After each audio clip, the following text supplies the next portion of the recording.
you today. I'm sitting in my rocking chair. I love this.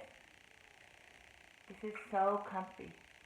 And I'm going to do a little bit today about gratitude. It's my birthday.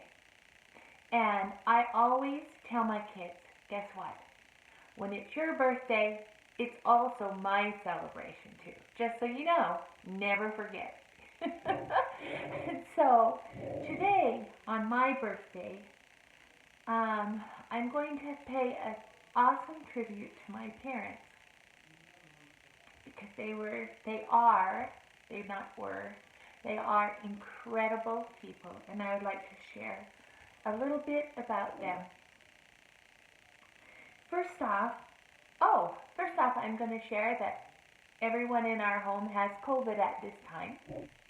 And I think we might share a little bit more about that later, about our symptoms and about what's going on with us, because it is something for people to know.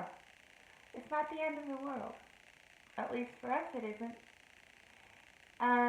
But maybe we'll do that on Thanksgiving. I don't know. Maybe all four of us will share, or maybe not. I haven't asked them. But the four of us in our home are getting to experience this. So on my birthday, this is what I get to experience. How cool is that? So I want to first tell about my parents. First off, here's a picture of my mother. My sister made this book. She and her family. It took years. It was a great effort. It's all about our ancestors on both sides of the family. It was a monumental task. But here's a picture of my mother, Jessie Fern Butler. She was born and she weighed 3 pounds. I think if she were alive now, she'd be 96. She's the same age as President Nelson. But she was 3 pounds. She weighed 3 pounds when she was born. Her mom had, what was it that she had? Ruptured appendix. So my mom was only 7 months long, and her mother, they didn't expect either one of them would survive, but they did. So if you're supposed to survive whatever it is you're going through, you will. And if you're not, you won't. It's always been my take in life. So my mother is incredible. So she's a tiny, tiny baby. She had 2 other sisters, Lorraine and Jean.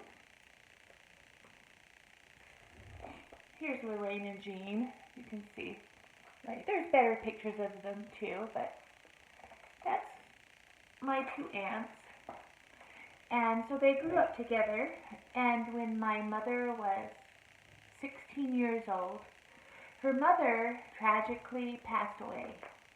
She was cleaning out a closet and she accidentally got shot by a loaded gun. And so that left the 3 sisters, 16, 15, and 14, to take care of themselves and their dad.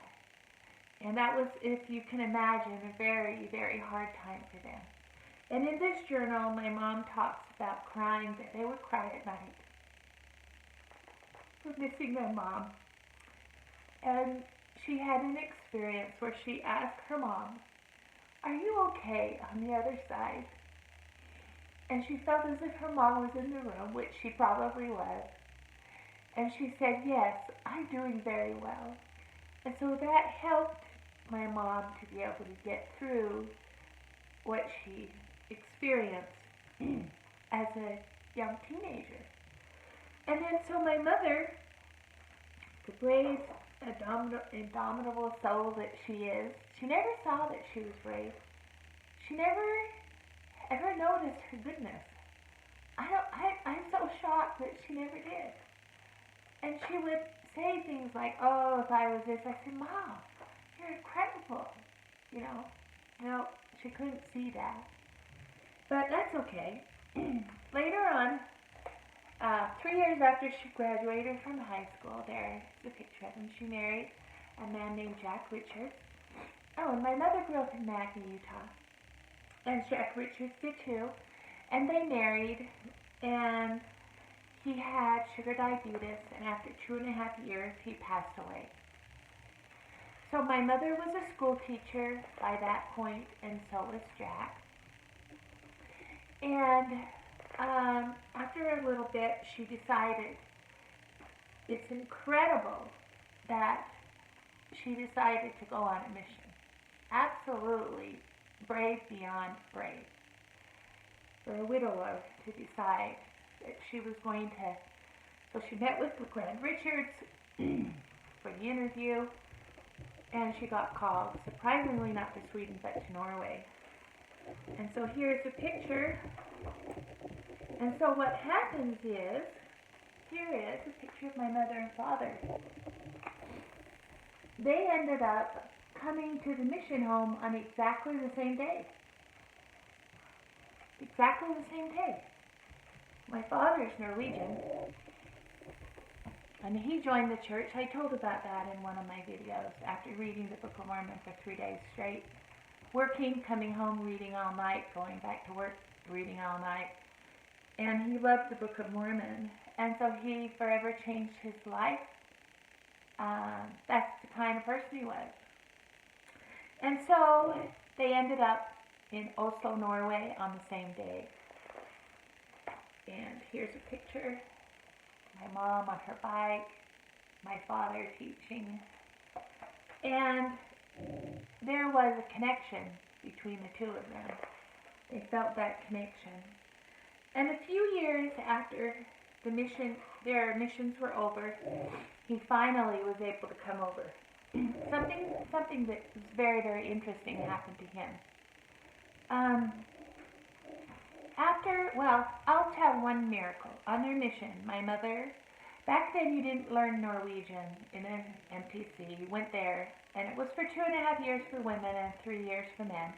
And so she just had to learn Norwegian on her own. You just got thrown in the fire, and you learned it that way. Anyway, so while she was there, one night she had the instinct impression that she was going to be asked to bear her testimony. And she just barely had arrived in Norway.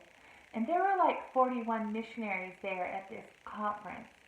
So she really didn't think that it could really be true. But so she did fast that morning. And so at the very end of the conference, she was like going, phew, oh, I didn't have to speak after all. And they asked at the very end, would Sister Richards please come up and bear a testimony? And so my mother did. And her experience was that she got up and spoke perfect Norwegian.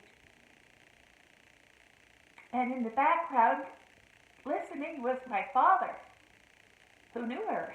And he knew that she couldn't speak perfect Norwegian. And he asked, how is this possible? And then he saw a light around her image. And he knew that she'd received a gift to be able to do that. And then even while she was speaking, she remembers thinking, this isn't me. Who's this doing this, right? Our minds always want to get in the picture. When really her spirit, and the spirit was just taken over. But that caused another reason for my father to notice her. Anyway, so a few years later, actually the Norwegian government is pretty interesting. My father served paying his own way on his mission, and the Norwegian government thought, there's no way you can tell me, they told him, there's no way you can tell me that you didn't receive compensation for being a missionary. So we are going to require that you back pay taxes for the 3 years that you served.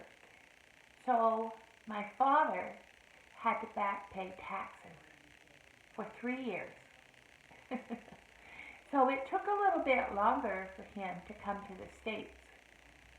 And I was in heaven, anxious to come down, most likely watching what was going on, and knowing that I was supposed to come to these two. So an interesting thing happened.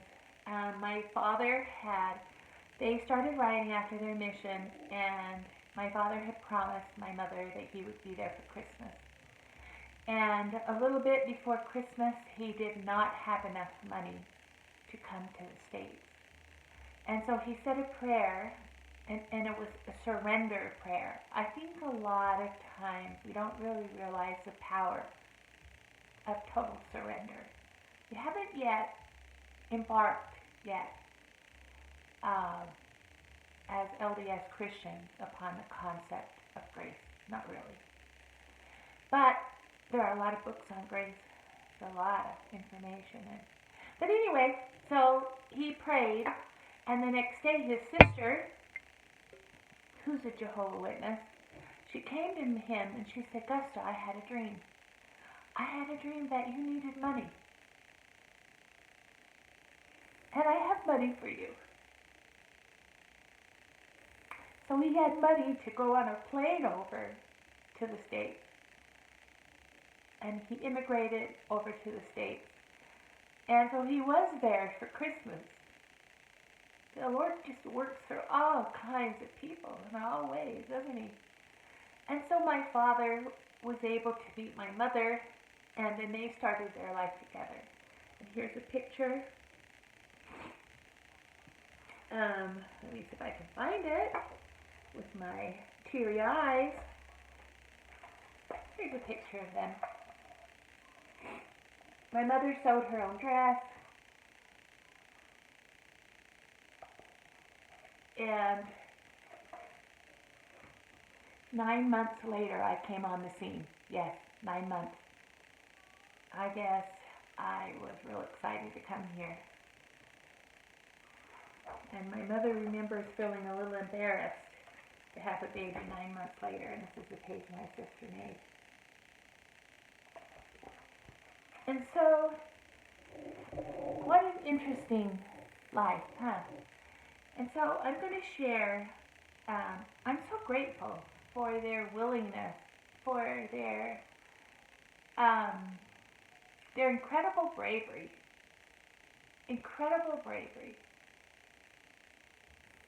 and incredible faith, despite everything they have been through and despite the challenges of life. I'm grateful that I came to be. And 9 months, so I was born 9 months later, today, 63 years ago, and I came home from the hospital on Thanksgiving Day. So Thanksgiving has been my favorite season. It always has.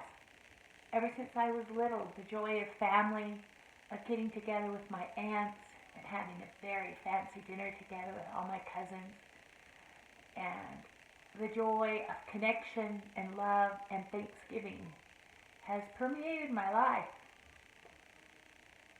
Gratitude for everything. And so I'd like to share another thing. So I want to share that, so Jack, my mother's first husband, I feel a connection with him as I got older, and I realized that he vacated, that his spirit knew that for some reason my mother's children were not to come through him. They were to come through my father. We see through glass darkly, right? Because we think that everything's always just about us. And so it's like we're going through life on our windshield, and we just have a little tiny circle that we can see out, and everything around us in the car is all clouded over, but all we see is this little point of view. So my mother's first husband, I really got that we were friends in the pre-existence. Yeah, we were. And I knew that I loved him dearly. And I also sensed that he wanted so badly to be a father. But my sister and I weren't to be born through him. For some reason, we needed to come through another way. And so this happens in life. So he vacated the scene. And then let me share a little bit more about my mother. So my mother, as I told you, her mother passed away when she was 16. Now her father, my mother's father, he was still around. He was still alive, and he ended up marrying a woman named Mildred. And so Mildred, of course, I want to share this too, that my mother's mother, my grandmother, who I've never met any of my grandparents, but my mother's mother, she could not have any more children. Her body could not have any more children.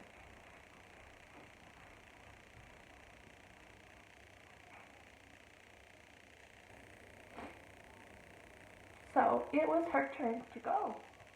We all have my turn on earth, and none of us know when our turn is.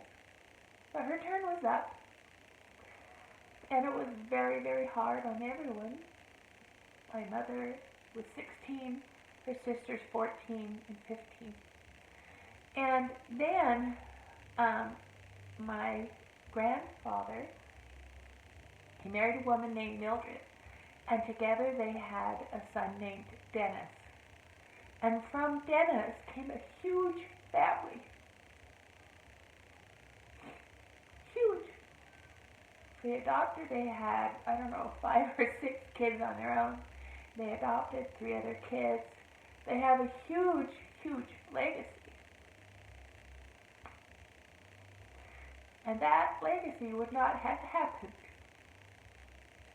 if my mother was still there. So we don't know the grand picture and the grand design of our lives. We don't know when our turn on earth is up. None of us do. And from my point of view, the joy is to live each day fully, lovingly, without fear, with joy, possibility, and seeing the big picture, if possible, and having gratitude. So right now, I'm grateful for my parents, for the legacy they left to me. And I'm grateful for my turn on earth, however long it lasts. And maybe the 4 of us will share our experiences, what it's been like to have COVID, I don't know. But we'll have Thanksgiving together, our version of it. And anyway, thank you for listening.